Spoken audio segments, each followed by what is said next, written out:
El Grupo Primero de la Fundación Universitaria Seminario Bíblico de Colombia ha querido realizar un pequeño especial donde observaremos el impacto de 4 superhombres en la historia de la humanidad.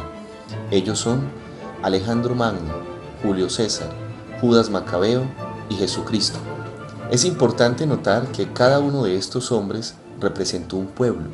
Alejandro, los griegos; Julio César, los romanos; Judas Macabeo, los judíos; y Jesucristo representa al pueblo de Dios, hombres y mujeres de todo pueblo y nación que han creído por años en su nombre y en sus obras. Alejandro nació en Pela, capital de Macedonia, en el año 356 a.C. Era guapo, tenía el físico de un atleta, excelente cazador y gustaba de montar a caballos, especialmente buceros.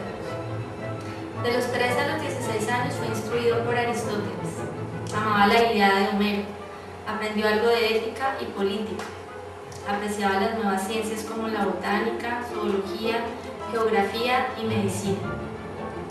Su interés más grande vino de su papá, la estrategia militar. Su papá había mejorado la falange griega para hacerla muy poderosa. Como trasfondo, vemos que su padre, Filipo II, estaba a cargo de Macedonia, que era fuerte y unida. Era la primera nación unida en Europa. Grecia estaba para concluir su época de oro en cuanto a la literatura, la filosofía y el arte.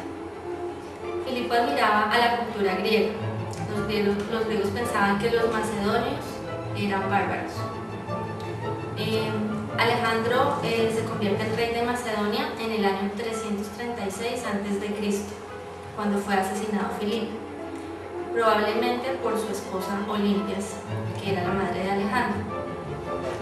Alejandro, como rey de Macedonia, fue reconocido por las ciudades griegas, salvo Esparta. Dejaba las ciudades con sus gobiernos democráticos y ese fue el inicio de una política helénica. Alejandro murió el 13 de junio de 323 en la ciudad de Babilonia, al parecer de malaria. Judas Macabeo es el tercer hijo y sucesor de Matatías. Judas fue uno de los mejores generales de la historia judía, quien con unos pocos seguidores derrotó las fuerzas seleucidas, numéricamente superior en una serie de contiendas alrededor del 166 al 165 a.C. En diciembre del 165 dirigió su ejército y su gente hacia Jerusalén, volvió a tomar el templo que había sido utilizado para celebrar ritos helénicos, el sacrificio de cerdos, cosa que era abominación a los judíos. Durante los 3 años anteriores y después de una ceremonia de purificación fueron restituidos los ritos judíos. Esto fue un gran acontecimiento para el pueblo judío. Esta purificación y restauración se conmemora anualmente a través de la fiesta judía, como se le llama, día del Hanukkah o de las luces. Judas lanzó varias campañas militares entre sus enemigos de los judíos en Judea y en sus alrededores, y como resultado el reino sirio seleucida reconoció la libertad religiosa de los judíos en el año 163. Julio César nació en Roma el 12 de julio del año 100 a.C.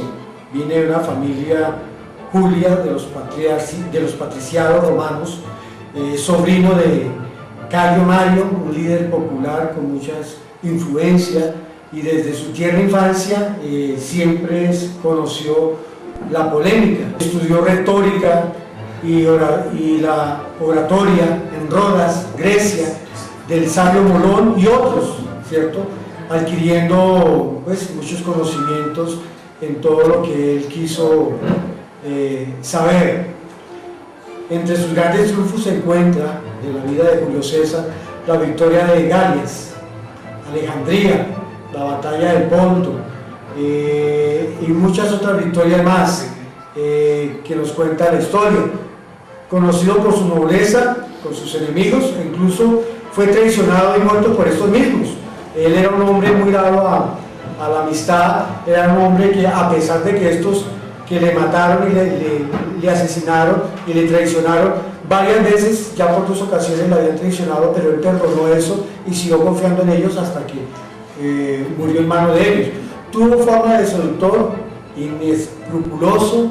Entre sus conquistas se cuenta que sus esposas, como Cleopatra, Cornelio, Pompeya, y fue asesinado el 15 de marzo del 44 a.C.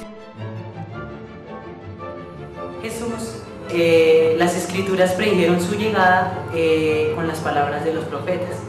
Jesús es importante y es un hombre que marca la historia porque llega durante el periodo o en el momento en que el helenismo era muy fuerte. Jesús parte la historia en dos. Jesús cambia la forma de pensar en querer el beneficio propio para buscar el beneficio de los demás. Además, Jesús es un personaje que promueve los valores, promueve la santidad del matrimonio, los derechos de la mujer y la abolición de la esclavitud y el bien para la humanidad. Jesús, además de eso, como lo había dicho antes, él parte o cambia la forma de pensar de la gente. Él llega a ser un hombre que con lo que hace en la cruz, cambia la historia. Fue sepultado, a los 3 días resucita, y lo que se dice, mucha gente cree que no es verdad, pero Jesús fue un hombre que siempre enfatizó y siempre nos enseñó que Él era presente en nuestras vidas. Después de observar estas características, se puede notar 3 aspectos sobresalientes que contrastan con la vida de Jesús. Primero, la mayoría de estos hombres fueron militares. Segundo, el poderío de estos hombres fue manifiesto por la grandeza de sus proezas en batalla. Y tercero, estos hombres marcaron la historia, pero en un determinado momento. A diferencia de estos, Jesús ha marcado la historia a través de todos los siglos. Jesús, como hombre, ha impactado los corazones. A pesar de que no fue militar, a pesar de que su conocimiento no se basó en estrategias militares, este hombre sigue conquistando corazones, sigue transformando vidas hasta hoy en día.